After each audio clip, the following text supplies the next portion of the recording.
Let's get you up to speed now on the enormity of the reports we're about to unveil and analyze, though. 3 companies, nearly $5 trillion in market cap. That's trillion with a T. Apple, Alphabet, Amazon, all reporting after the bell in what is our busiest earnings day of the year. Investors are optimistic, with all 3 up between 3 and 6%. Tech editor Dan Howley and senior tech reporter Ali Garfinkel here with one big thing from each of the big 3, Howley and Ali. Look, I need a name for that. I'll work on it. Howley, yeah. Not bad. Solid, good start. I will start with you, sir. Expectations for the big one, Apple. Muted. We're expecting a decline, first decline since 2019 in revenue year over year. The big number that we're looking at is iPhone sales.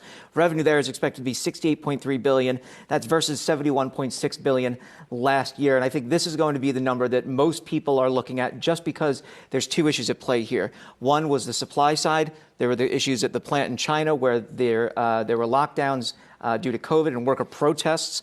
That impacted iPhone 14 Pro and Pro Max sales. And the other is on the demand side of things. Are consumers continuing to buy smartphones? The answer, I guess we'll find out. IDC was saying that there was a decline in overall user demand in the Q4 quarter. So Q4, that's Q1 for Apple.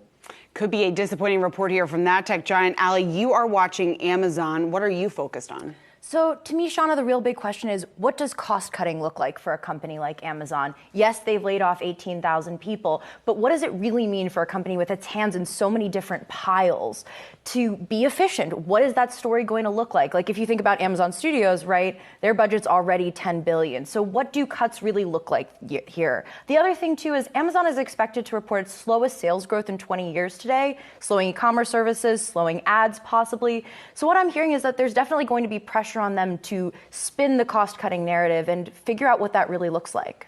Looking forward to get a good look at the consumer there. And finally, let's talk about Alphabet. You know, I want to talk ChatGPT, but I'll let you guide us where you will, sir. I don't think they want to talk ChatGPT no, at all. They don't. But they have to. They do. I think, look, the revenue that we're looking at, expectations are relatively good. $63.2 billion versus $61.9 billion. That's ex-TAC.